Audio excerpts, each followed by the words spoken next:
Assalamualaikum warahmatullahi wabarakatuh. Bismillahi alhamdulillah. Wala hawla wala quwata illa billahil aliyyil azim. Ashhadu an la ilaha illallah wahdahu la syarika lah. Wa ashhadu anna Muhammadan abduhu wa rasuluh la nabiyya ba'dah.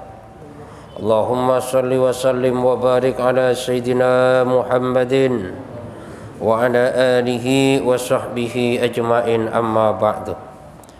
Yang kami hormati para ulama, para ustadz, hadirin hadirat, bapak-bapak, ibu-ibu yang dimuliakan Allah Subhanahu wa taala. Alhamdulillah, Allah Subhanahu wa taala masih memberikan kesempatan kepada kita, masih memberikan kekuatan kepada kita, masih memberikan kemudahan kepada kita, sehingga kita masih bisa melaksanakan sholat maghrib secara berjamaah. Kita lanjutkan dengan majlis taklim. Ini semata-mata karena hidayah dan kekuatan daripada Allah Subhanahu wa taala. Maka mudah-mudahan seluruh ibadah yang kita lakukan diterima oleh Allah Subhanahu wa taala, menjadi sebab dosa kita diampunin oleh Allah, menjadi sebab dosa orang tua kita, mertua kita, guru-guru kita, saudara-saudara kita diampunin oleh Allah, menjadi sebab selamat daripada api neraka dan masuk surga tanpa dihisab oleh Allah Subhanahu wa taala. Dan saat ini kita sampai di bahasan tentang fi adabi taqdimi ta'ami ilal ikhwani zairin. Jadi bab ini menerangkan tentang masalah adab, tata krama menyuguhkan makanan kepada saudara yang sedang berkunjung. Makanya Islam mengajarkan Pak bagaimana cara menyuguhkan makanan, itu pun dibahas dalam Islam. Dan ini semuanya sesuai dengan diajarkan oleh Rasulullah SAW dan juga para sahabat serta ulama-ulama terdahulu. Taqdimu ta'ami dal ikhwani fihi fadlun kasir. Bahwasanya menyuguhkan makanan kepada saudara yang sedang berkunjung adalah mempunyai keutamaan yang sangat banyak sekali. Kalau kita bicara masalah saudara yang memang kita kenal, biasanya kalau dibilang saudara itu saudara kandung, itu baru saudara. Padahal masih ada saudara-saudara yang lain. Ada saudara yang sifatnya watoniyah, berarti saudara yang setanah air. Sesama orang Indonesia adalah saudara setanah air, sebangsa. Ada saudara sifatnya basyariah, saudara sesama manusia, kita semuanya saudara. Ada saudara yang sifatnya imaniyah. Inilah saudara yang hakikat, saudara yang sebenarnya dari dunia sampai akhirat, saudara yang diikat dengan imaniyah. Nah, makanya kalau ada saudara kita dari manapun dia, apapun dia, kalau berkunjung ke rumah kita, maka hendaklah kita suguhkan yang namanya makanan, minuman. Artinya apa? Di saat ada saudara yang datang, jangan sampai kita anggurin, Pak. Kan? Adanya air putih, kasih air putih.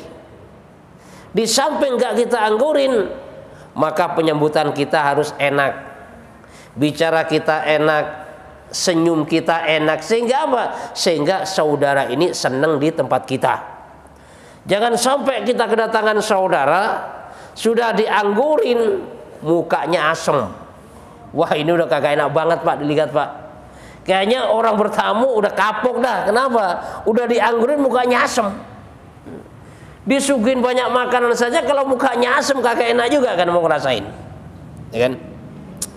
Qala Ja'far bin Muhammad radhiyallahu anhu, Ja'far bin Muhammad mengatakan, "Idza qa'adtum ma'al ikhwan 'alal ma'idati fa'tilul julusa fa innaha sa'atun la tuhsabu 'alaikum min a'marikum."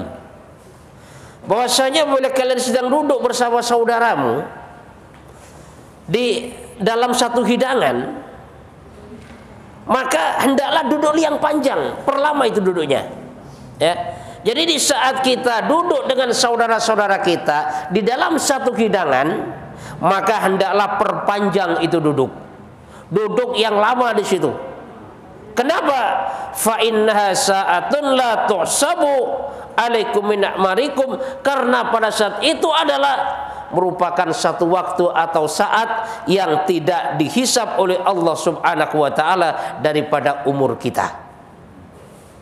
Itu umur kita nggak dihisab, Pak.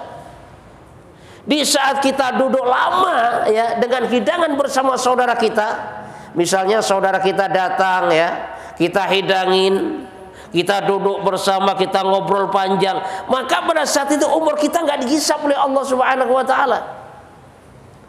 Ini merupakan satu keuntungan apabila kita lama atau berlama-lama duduk dengan saudara kita di dalam satu hidangan, ya. Jadi nggak usah buru-buru, Pak. Jadi saat ada saudara berkunjung, kita buat semaksimal mungkin saudara kita betah, itu kan. Jadi jangan sampai dengan bahasa-bahasa tubuh ya yang sekiranya saudara kita nggak kerasan, misalnya kan, cepat-cepat pamit pulang. Jangan sampai terjadi yang semacam itu. Kita perpanjang masanya, kita buat saudara kita betah, atau bahkan kalau ada hidangan apapun itu kita kasihkan supaya semakin betah, kan? Makanya Pak, ada sebagian teman, kalau dia ada tamu maka diusahakan bagaimana betah orang. Bahkan teman-teman cerita kalau di Bangladesh, padahal orangnya biasa-biasa saja, nggak kaya, banyak orang miskin sana. Cuman kalau ada tamu ke rumahnya, walaupun rumahnya sangat sederhana sekali, dibuat bagaimana tamu ini sebetah mungkin. Disuguhin itu minuman panasnya minta ampun tuh. Maka pesannya gini, pokoknya tidak boleh pulang selagi minuman belum habis. Minuman baru mendidih disuguhkan, itu kan lama itu kan. Kagak boleh pulang tuh sebelum minumnya habis. Kenapa? Karena paham bahwasanya duduk bersama saudaranya sambil menikmati hidangan itu adalah umur yang tidak dihisab oleh Allah Subhanahu wa taala. Wa qala Hasan rahmatullah alaih, Imam Hasan mengatakan, kullu nafaqatin yunfiqu ar-rajulu ala nafsihi wa abawaihi faman dunahum yuhasabu alaiha illa nafaqatur rajuli ala ikhwani fit ta'am. Imam Hasan mengatakan bahwasanya setiap nafkah ya, setiap harta yang dibelanjakan oleh seseorang untuk siapa? Ala nafsi, untuk dirinya, wa abawaihi, dan untuk orang tuanya. Faman dunahum, dunahum ini bisa juga keluarganya, istrinya, keponakannya, adik-adiknya. Pendek kata, siapa saja yang ada di dalam tanggung jawabnya, yuhasabu alaiha, semuanya dihisab oleh Allah Subhanahu wa taala. Makanya harta ini Pak, kalau halal ini dihisab, kalau haram diazab. Jadi kita belanja untuk istri kita dihisab, Pak. Ngasih orang tua kita dihisab. Kita beli apa aja dihisab. Kita beli motor dihisab, beli ini dihisab, nggak lepas daripada hisab. Illa nafaqar rajulu ala ikhwan fi ta'am, kecuali harta tadi yang dibelanjakan oleh seorang laki-laki oleh seseorang atas saudaranya di dalam makanan. Artinya apa? Artinya harta yang tidak dihisab itu oleh Allah Subhanahu wa taala harta yang dibelanjakan untuk makanan dan dihidangkan kepada saudaranya. Ini harta yang tidak dihisab. Kenapa? Fa innallaha yastahi ayas'alahu an zalik, karena Allah Subhanahu wa taala malu mau nanya tentang harta tadi itu. Jadi kalau harta yang dibelanjakan untuk ikram saudaranya, misalnya ada saudaranya ke rumah, ya punya uang 100.000, dibeliin makanan semuanya, dibeliin sate, dibeliin ini, dibeliin ini, itu nggak dihisab oleh Allah Subhanahu wa taala. Allah malu mau nanya. Cuman permasalahannya kadang-kadang hal yang semacam ini jarang dipahamin oleh orang Islam sendiri. Sehingga kadang-kadang ada tamu, bagaimana tamu ini dibuat cepat pulang, ya, dengan berbagai macam alasan. Kadang-kadang memberikan jamuan kepada tamu, yaitu sesuatu yang memang gak dia senangin. Padahal kalau jamu tamu, Pak, itu apa yang terbaik dan yang paling dia senengin. Jangan sampai kita jamu tamu sesuatu yang pada dasarnya kita nggak suka. Singkong rebus sudah 3 hari ada tamu, ini ketepatan dah, berarti bisa habis ini ya. Dihidangkan singkong rebusnya, padahal apel ada, anggur ada, pisang ada, singkong rebus yang dihidangkan. Artinya apa? Artinya anggurnya nanti dihisap oleh Allah, apelnya dihisap, pisangnya dihisap. Dari mana kau beli? Terus kamu belinya di mana? Macam-macam dihisap. Sedangkan singkong rebusnya yang diberikan kepada tamu tidak dihisap oleh Allah Subhanahu wa taala. Allah malu mau menanya tentang masalah harta yang diberikan kepada saudaranya. Dan ini bersumber dari beberapa hadis Rasulullah sallallahu alaihi wasallam, hadis tentang yang menerangkan masalah makanan. Qala sallallahu alaihi wasallam, la tazal malaikatu sholli ala hadikum ma damat ma'idatu mawdu'a baina yaday hatta turfa'. Rasulullah sallallahu alaihi wasallam bersabda bahwasanya malaikat ini terus bersolawat, terus berdoa. Berdoa kepada siapa? Berdoa kepada seseorang yang menghidangkan makanan kepada saudaranya, selama hidangan itu diletakkan di situ sampai akhirnya diangkat. Ya. Jadi kalau kita letakkan hidangan, Pak, yang ada tamu masuk kan, terus langsung kita kita bikinin minuman, ya. Tapi kalau di Jakarta misalnya kan selain tawarin, Pak, mau minum kopi atau minum teh, macam-macam kan ditawarin. Cuman kalau di kampung nggak gitu, nggak berlaku, Pak. Ya. Kalau di kampung saya sana juga, misalnya ada tamu ditawarin, kagak mau dia, Pak. Itu. Kenapa? Karena dianggap saya nggak sakit itu loh. Udah langsung aja keluarkan. Jadi nggak usah ditanya-tanya. Kalau Jakarta kan ditanya, misalkan minum susu apa-apa, minum ini. Itu. Jadi tamu datang langsung kita kasih hidangan. Ya sementara kalau nggak ada makanan, ya air putih dah. Ya. Dari situ, Pak, malaikat sudah berdoa ya kepada orang tadi. Terus. Lah kalau sampai tamunya 5 jam dan hidangan di situ 5 jam, Pak, berarti kan selama 5 jam ini malaikat terus berdoa kepada tuan rumah tadi. Kan sangat luar biasa, Pak. Ya. Doanya malaikat, ampuni dia ya Allah, berkahkan rezekinya ya Allah, mudahkan kehidupannya ya Allah, didoakan oleh malaikat. Ya kan? Ya makanya kita berusaha bagaimana kalau ada tamu di rumah kita itu senang. Ya. Kita muliakan, kita buat betah itu tamu karena membawa keberkahan. Datangnya tamu ini membawa rahmat daripada Allah Subhanahu wa taala, sedangkan pulangnya tamu ini membawa pengampunan daripada Allah Subhanahu wa taala. Warwiya an ba'dil ulama'il Khurasan, ini diriwayatkan daripada sebagian ulama Khurasan, annahu kana yuqaddimu ila ikhwanihi ta'aman katsiran la yaqdiruna ala akli jami'ihi. Ini ulama Khurasan sebagian mengatakan bahwasanya menyuguhkan makanan kepada saudaranya, hidangan kepada saudaranya itu sangat banyak sekali. Dihidangkan sebanyak-banyaknya. Sampai layak ala akli jami, sampai akhirnya bagaimana supaya tamunya itu nggak mampu untuk makan semuanya. Ya.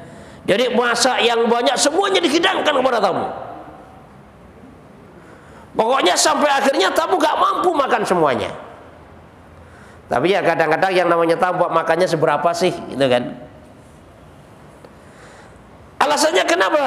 Wa kana yaqulu balagna ar-Rasulillah sallallahu alaihi wasallam annahu qol. Karena datang daripada Rasulullah sallallahu alaihi wasallam, yaitu sabda Rasul, innal ikhwan idza rafa'u aydiyahum 'anit ta'ami lam yuhasab man akala fatla zalik. Bahwasanya sesungguhnya saudara-saudara yang sedang datang berkunjung ke rumah, apabila mengangkat tangannya daripada makan, dia selesai makan, maka segala yang tersisa daripada makanan yang disuguhkan kepada tamu tadi, itulah makanan yang tidak dihisab. Makanya dikatakan bagaimana menyuguhkan makanan sebanyak-banyaknya, karena sisa daripada yang dimakan tamu tadi itu makanan yang tidak dihisab. Artinya apa?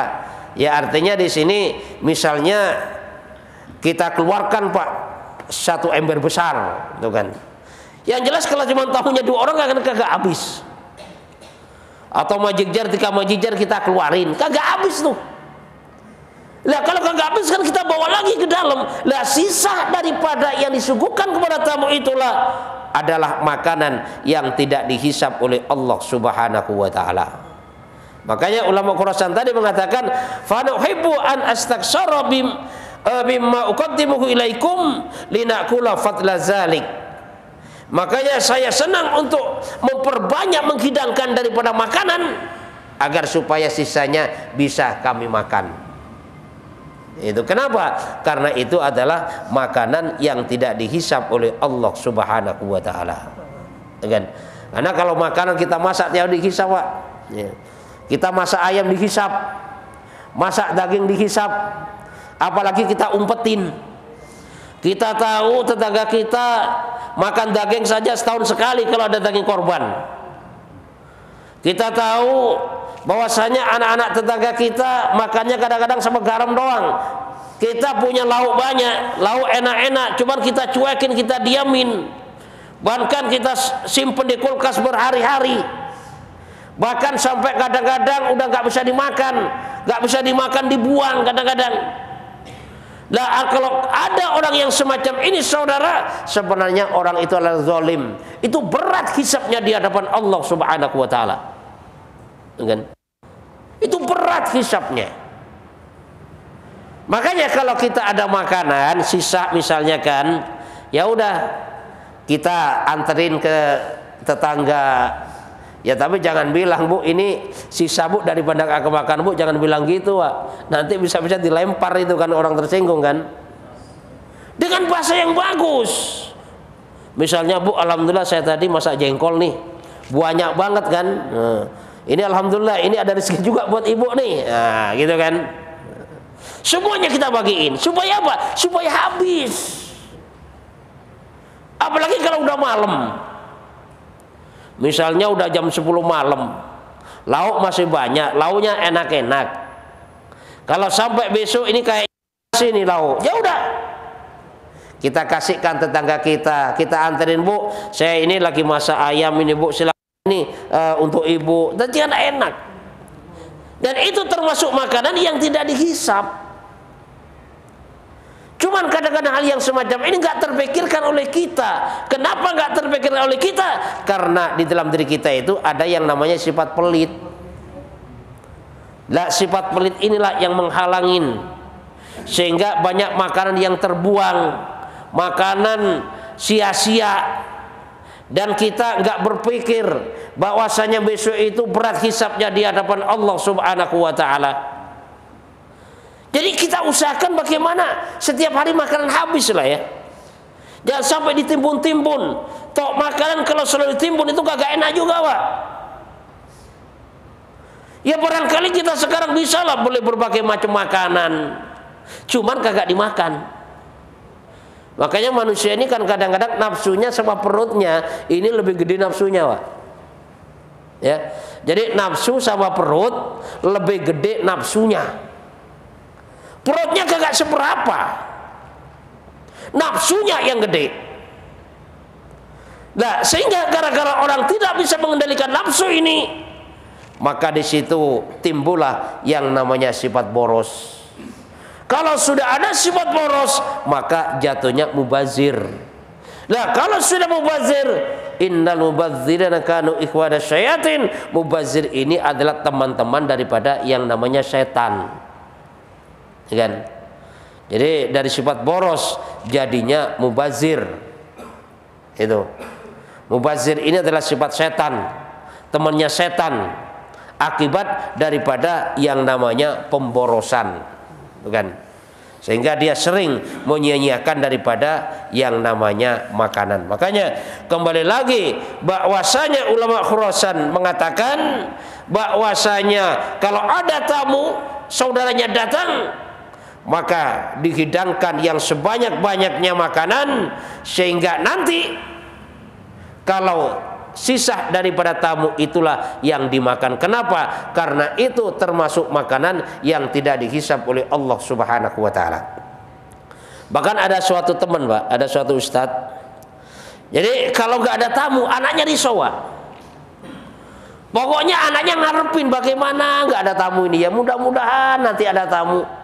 Mudah-mudahan tiap hari ada tamu. Anaknya selalu berdoa bagaimana supaya ada tamu.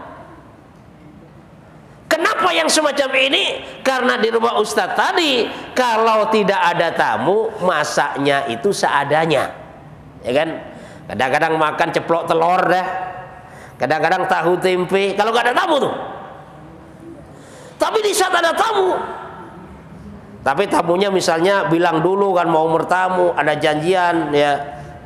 Kalau ada tamu, maka dimasakin yang enak-enak, ya kan? Ya, ini orangnya dari mana nih kira-kira ini? Oh, dari Jawa Timur misalnya kan, dimasakin rawon, banyakin, dipotongin bebek, macam-macam ini. Nah, sehingga anaknya senang kalau ada tamu datang. Kenapa? Karena di saat ada tamu yang datang, maka anaknya pun merasakan daripada makanan yang enak-enak. Tapi di saat tidak ada tamu, ya istilahnya anaknya pun juga makannya pun sederhana, yaitu ada. Jadi sebagian ustadz yang seperti itu. Kenapa? Karena takut dihisap, ya kan? Sedangkan kalau sisa daripada tamu makanan banyak, ya, yang enak-enak itu lepas daripada hisab Allah Subhanahu wa taala. Wa kana ba'duhum yukassirul akla ma'al jama'ati lidzalik. Ada juga sebagian ulama kalau makan berjamaah yukassirul aklah, memperbanyak makanan. Pokoknya kalau sudah makan berjamaah itu banyak banget makannya itu. Alasannya apa? Karena kalau makan berjamaah ini makanan yang tidak dihisap, ya. Jadi kalau lagi makan bareng berjamaah banyak banget makannya kan. Wa yuqallilu idza akala wahda, dan dia sedikit kalau makan sendirian. Ya, jadi ada sebagian ulama kalau makan berjamaah ini makannya banyak, tapi kalau makan sendiri makannya cuma sedikit. Kenapa? Kalau makan dengan berjamaah adalah makanan yang tidak dihisap, sedangkan kalau makan sendiri adalah makanan yang dihisap. Makanya kalau sendiri makannya sedikit, makannya sederhana. Tapi kalau berjamaah apalagi sedang ada tamu, menyuguhkan tamu, ini makannya sangat banyak dan enak makannya. Itu. Jadi sebagian ulama seperti itu. Ya. Jadi memperhitungkan ya makanan yang tidak dihisap oleh Allah Subhanahu wa taala. Tapi kita bisa berbuat yang semacam ini, Pak, ya. Ini memerlukan daripada yang namanya iman. Jadi kalau iman kita kuat, yakin kita mantap kepada Allah Subhanahu wa taala, kita mudah melaksanakan seperti ini. Jangankan orang kaya, orang miskin pun akan melaksanakan, Pak. Kalau berdasarkan iman yang kuat kepada Allah. Tapi kalau imannya lemah kepada Allah, orang kaya yang duitnya banyak, pelit, Pak. Itu kan? Karena nggak paham dengan hal-hal yang semacam itu. Itu kan? Sehingga kadang-kadang bertamu sama orang kaya dikasih air putih doang, itu kan? Gayanya aja selangit bicara masalah ini, tapi sama tamu pelit, Bukan. Dia nggak sadar bahwasanya semua harta yang dia miliki suatu saat akan dihisab oleh Allah Subhanahu wa taala. Maka saya ulangi lagi, bahwasanya harta ini yang halal dihisab, yang haram ini diazab. Nah, makanya kalau kita pengen makan enak habis banyak supaya kita nggak dihisab, ya ngajak orang lain, Pak. Ngajak temen, ngajak tetangga. Itulah makanan yang tidak dihisab oleh Allah Subhanahu wa taala. Wa fil khabar, dalam sebuah hadis, salah satu la yuhasabu alaihi al-'abdu aklatus sahur wa ma aftara alaihi wa ma akala ma'al ikhwan. Bahwasanya ada 3 hal yang tidak dihisab oleh Allah Subhanahu wa taala atas seorang hamba. Artinya makanan yang tidak dihisab oleh Allah Subhanahu wa taala, yang pertama aklatus sahur, yaitu makanan waktu sahur. Jadi kita mau puasa, kita waktu sahur makan, itu makanan yang tidak dihisab. Makanya kalau bisa Pak, sahur ini makan banyak Pak. Kenapa? Ini makanan yang kagak dihisab. Cuman permasalahannya kadang-kadang waktu sahur itu kita malas makan Pak.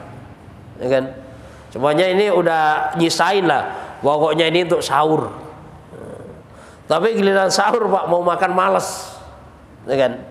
Apalagi yang memang itu udah terbiasa puasa. Saya sendiri Pak itu ngalamin ya. Jadi di bulan Ramadan sama luar bulan Ramadan itu beda. Ya. Kalau di bulan Ramadan saya biasa sahur. Kenapa ya? Karena tersuasana semuanya pada sahur. Tapi kalau hari-hari biasa ya, karena alhamdulillah sampai saat ini saya masih menjaga puasa Daud ya. Jadi kalau hari-hari biasa itu saya malas sahur. Paling jam 3 habis sholat itu ya paling minum air putih itu aja dah. Jadi mau sahur itu malas aja. Kenapa? Kayaknya mungkin karena kurang suasana lah ya. Istilahnya karena nggak ada teman. Jadi sahur ini agak malas. Itu kan. Padahal makan waktu sahur ini adalah makanan yang tidak dihisab oleh Allah Subhanahu wa taala. Makanya diusahakan Pak, kalau bisa istilahnya perutnya nampung dan selera, silakan waktu sahur ini makan sebanyak-banyaknya ya. Karena pada saat itu makanan yang tidak dihisab oleh Allah Subhanahu wa taala. Wa ma aftara alai, dan makanan yang buat berbuka. Ya. Makanan yang berbuat buka itu juga enggak dihisab. Misalnya kita puasa, buka bareng di masjid, itu nggak dihisab makanannya Pak. Sebanyak-banyaknya juga silakan. Cuman permasalahannya kadang-kadang kalau waktu buka itu makan juga agak banyak, itu loh kan. Makanya gedean nafsunya daripada perutnya. Orang puasa Pak biasanya itu jam 3 cobalah keliling. Terus makanan kan banyak, semuanya dibeli Pak. Ya, lihat es kelapa dibeli. Lihat undi-undi dibeli. Lihat gorengan dibeli. Pokoknya satu deret itu dibeli semuanya. Memang duitnya banyak. Kan? Dengan harapan apa? Dengan harapan pokoknya nanti saya empat semuanya nih. Ya. Udah ngancem. Gorengan habis nanti. Es kelapa saya empat semuanya. Ayam goreng saya habisin. Udah ngancem nih.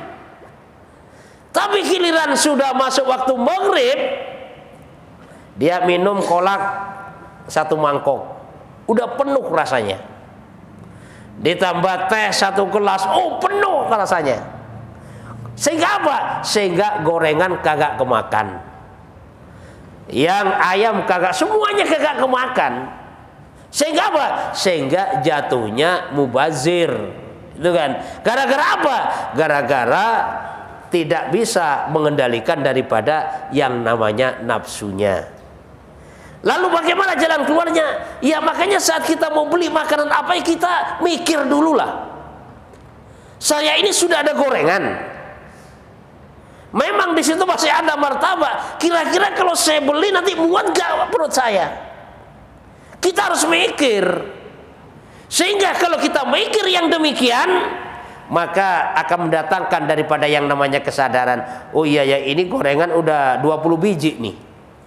Kira-kira saya habis 5 udah jago banget. Nah, Kalau saya beli martabak, bisa-bisa kagak kemakan. Memang saya kepingin martabak, tapi besok aja dah giliran martabak. Jadi kalau sampai dibeli semuanya nurutin nafsu, maka yang akhirnya banyak terjadi mubazir tadi, ya. Makanya kita usahakan makan ini semampu kita saja, jangan sampai berlebihan. Wa ma'akala ma'al ikhwan, dan ini juga yang tidak dihisab oleh Allah Subhanahu wa taala, yaitu makan bersama teman-teman, saudara-saudara, ya. Jadi makan bersama saudara ini termasuk sesuatu makanan yang tidak dihisab oleh Allah Subhanahu wa taala, ya. Jadi intinya bahwasanya makanan yang disuguhkan kepada saudara yang berkunjung ke rumah kita itu tidak dihisab. Sisa makanan yang kita suguhkan kepada saudara kita itu tidak dihisab.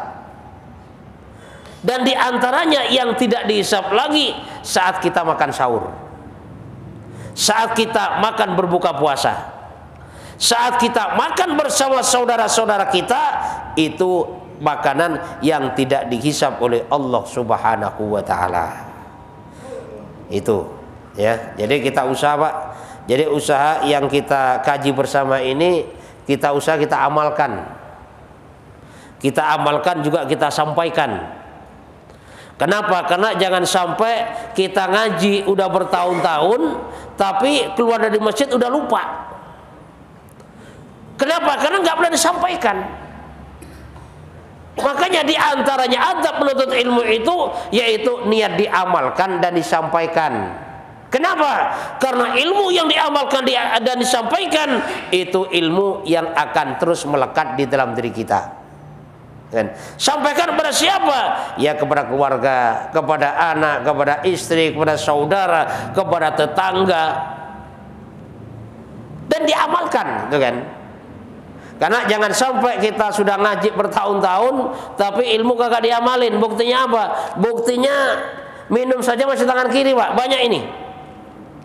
Makanya sering saya tegaskan bahwasanya minum jangan dengan tangan kiri. Aqua, air mineral yang sudah dibuka itu harus dihabisin. Jangan sampai kagak dihabisin. Kalau memang kita itu nggak sanggup untuk minum satu gelas, mendingan jangan dibuka. Kenapa? Karena kalau kita minum nggak dihabisin, berarti yang selama ini kita kaji ternyata tidak ada bekas dalam kehidupan kita. Insyaallah, Pak, ya. Jadi ini bab tentang menyuguhkan makanan ini kepada saudara berkunjung ini agak panjang sekali, ya. Ini adalah bagian pertama, insya Allah kita lanjutkan minggu depan. Dan semuanya yang sama-sama kita baca, sama-sama kita bicarakan, sama-sama kita dengarkan, kita semua niat mengamalkan dan menyampaikan kepada saudara-saudara kita. Subhanakallahumma bihamdika asyhadu an la ilaha illa anta astaghfiruka wa atubu ilaik. Wassalamualaikum warahmatullahi wabarakatuh.